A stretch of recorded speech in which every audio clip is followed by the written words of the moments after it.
MJF thrown in the towel? He was going to give up anyway, so that's a pretty stupid question. Of course I'm satisfied because I'm still le champion.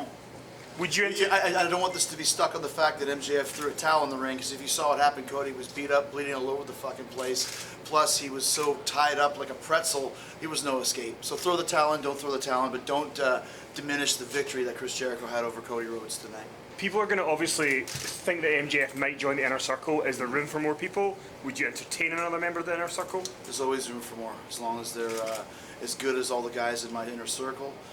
MJF would be a probable candidate, a possible candidate, whether the events happen tonight or not. So we're always looking for good members, because we're going to take over. Like I said, we're taking control of AEW. So after a victory today, it's always time to celebrate. What is the bubbly selection for tonight? Plenty of bubbly. I went for the better tasting bubbly that Sammy Guevara suggested. So some big bubbly announcements coming up very soon as well. Who do you sense is going to be your next opponent? It's hard to say, because, I mean, once again, I don't want to diminish the match that happened tonight. It was a classic match. Cody was a great performer.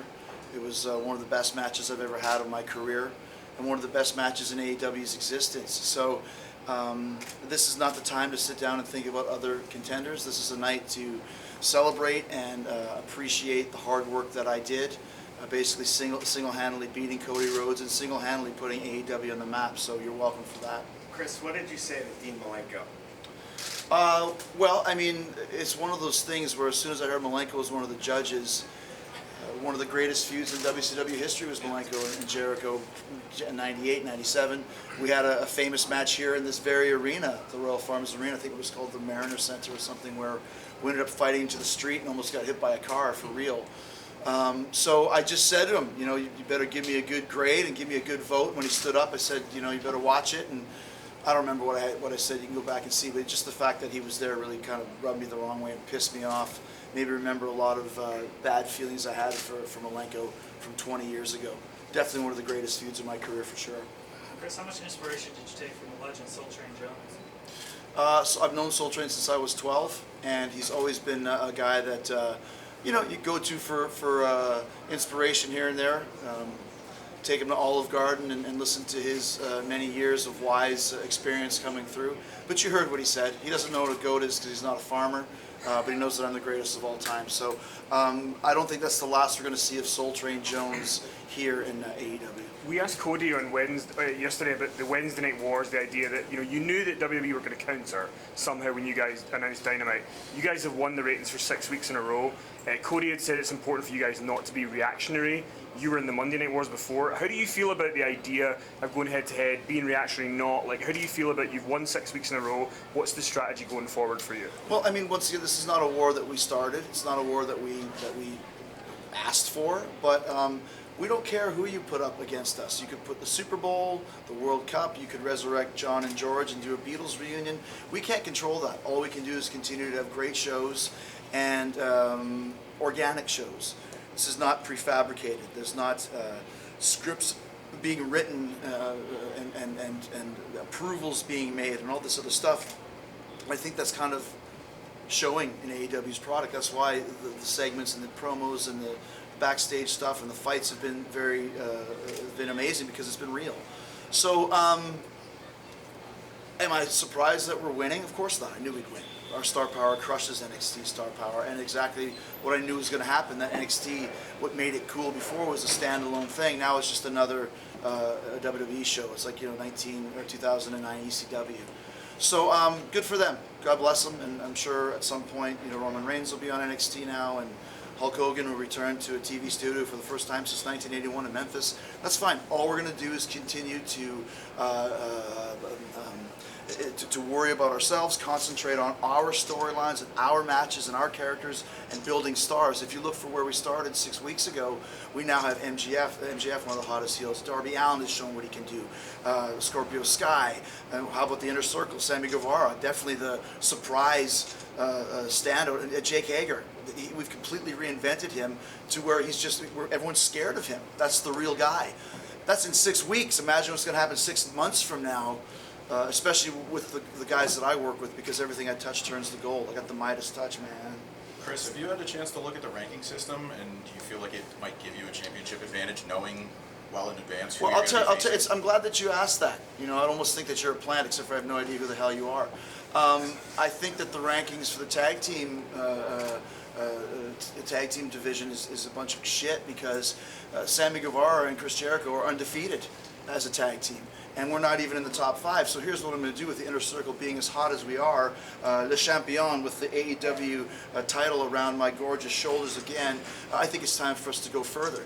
I think the Inner Circle could win the tag team titles. I think the Inner Circle could win those bronze medals. I think the Inner Circle could win the women's championship. I don't care. Is there a little person championship? I'll take them on for that too. So this Wednesday at AEW Dynamite, Sammy Guevara, myself, the Inner Circle will challenge SCU for the AEW Tag Team Championships. And we're going to walk out of there. I'll be le double champion. That's French for double champion. Speaking of women, which women would you like Dummy. to be in the circle? Sorry? Speaking of women, which women would you like to be in the inner circle? Well, I mean, there's a lot of great ones. I mean, you see Nyla Rose just beating the crap out of everybody. I love Jamie Hayter. We saw her last week for the first or second time. I think she's tremendous as well. But there's quite a few. I mean, Priestley's a little bit vicious. To become a member of the Inner Circle, it's not something that we really choose and control. It just happens organically. That's how we started this group. It was my vision to bring in 5 killers, street thugs, ruffians, and if there's a woman out there who's as dirty and as mean as Santana Ortiz, as sexy as Sammy Guevara, it's not possible, and as tough as Jake Hager, and as genius as Le Champion, then we'll bring her in. How do you feel about comparisons between the Inner Circle and the NWO? NWO was 22 years ago. The difference is this. NWO was comprised, the original NWO, the real NWO, was comprised of 3 legit main event superstars. Guys who had main evented WrestleMania. Inner Circle is based around my genius and my ideas. And already the other 4 members have become bigger stars than they ever were anywhere else. So that's the difference. We're building the Inner Circle. But right off the bat in week 1, we had the hottest faction possibly in the history of the business. And people didn't even know who these guys were. Like I said, now they know who they all are, and give us another 6 weeks and another month and then 2 months and 3 months and 4 months. There's no doubt in my mind we'll go down as the greatest faction in wrestling history. Never mind the 4 Horsemen or the NWO or DX or Los Boricuas or you name it, whoever. We'll be better. We're the motorcycle guys. DOA. What? DOA. DOA. Better than those guys. Okay. Better than those assholes. And so You give the say crowd you say you're concentrated in AEW on the talent here, but you've got another big match on the horizon. What would you say to the critics who say that your focus is split? What's the other big match? New Japan Pro Wrestling. Oh, Tanahashi. My focus isn't split. January 5th is a long time from now. Today's November 9th. I had one of the biggest matches of my career, and I came out on top. I still have Wednesday nights until January 5th to worry about what I'm doing. Tanahashi, I've already got him in the bag. If you saw the challenge video that I did, it's something that the people in New Japan, they're scared of me. They're scared of the Painmaker, they're scared of Chris Jericho, and they play it off like they don't really care, but they do. I mean, this is going to be Tanahashi, the end of an illustrious career to the hands of the Painmaker. So I'll tell you what, January 4th, 3rd, 2nd, 1st, I'll be concentrating on nothing but Tanahashi, but for right now, I just beat Cody. I'm the top guy in the entire world. The biggest wrestler, the most proficient wrestler, the biggest celebrity in the business today. So I'm going to enjoy it, and no less on my birthday with a whole faction of Bubbly and my lovely wife to come with me. I'll worry about Tanahashi when the time comes, but tonight it's party time. You give the fans the one-finger salute. Nice tonight. tie. Thank you, I appreciate that. Nice belt. I'll give you the one-finger salute. You'll watch it. So the question is, lively crowd, in it for the whole show. Can Yes. you talk a little bit about the difference between performing in front of this crowd and some other crowds that you performed in the past that may not be quite as lively? Well, I mean, the thing is, once again, this is still kind of the honeymoon period of AEW, and some crowds are just hotter than others. The difference for ours is, I've been using this analogy quite a bit. I got into Metallica in summer of '84, and they became my band. I grew up with Metallica, and ever since then, I feel like I'm part of the band because I was there from the beginning. This is the first time in the history of the business where a wrestling company is starting at the highest of levels in this generation. I mean, WWE started in the 40s, NWA started in the 1890s or whatever it did. ECW started in a high school gym. This started, our very first official show was at a sold-out Capital One Arena in Washington, D.C. with 14,000 people on one of the biggest networks in the world. So I think everybody feels like we're a part of something special here with AEW. The crowds have been great. Even Pittsburgh, one of the most famous dead crowds in WWE land, they were great for AEW. Hopefully that continues. I think because people are excited about what's going on and they realize this is really good. And even when you kind of get through the pomp and circumstance of this brand new company, the bottom line is the company's kicking ass. The company's good with a lot of amazing, amazing performers. So that makes people more excited to be there, and makes people. We've received quite a few mulligans as a result of it. But as we continue to move forward and tighten up the issues that we're having, get rid of the dead weight, get better at the things we're doing good, and pick up the slack and things we're doing bad, I think we're going to keep entertaining the crowds, enamoring them, because like I said, they feel like they're part of something special, and that's why they're so excited. Chris, when you joined Excuse me, last question. So Chris, when you joined AEW, you said publicly, you were taking a risk, leaving WWE, leaving all the stuff you'd done before, trying a new venture. We're now 11 months in, you're world champion. There must be a vindication for you that you took this risk and now it's paying off for you. Talk a little bit about where you feel you are now, working with younger guys and being in this new environment. I mean, I think, once again, it's not a tagline or a storyline when I say that AEW as a whole, the office, the talent, and the fans owe Chris Jericho a thank you for it being in existence, because I think when Jericho signed the contract, it made AEW legit. Everyone got paid more. Suddenly there's a lot more excitement about the business. AEW becomes the cool company. So I think it was a little bit of a risk, but where I was in my career, I wasn't willing to go back to WWE, which I've been there for 19 years. I know what to expect. It's a great company. It's a great system. But when when Kevin Owens and Jericho had the best story of 2016, 17, and we ended up in the second match in WrestleMania, I knew there's nothing I can do that's going to be better than this, and this is where we land. It's time to split.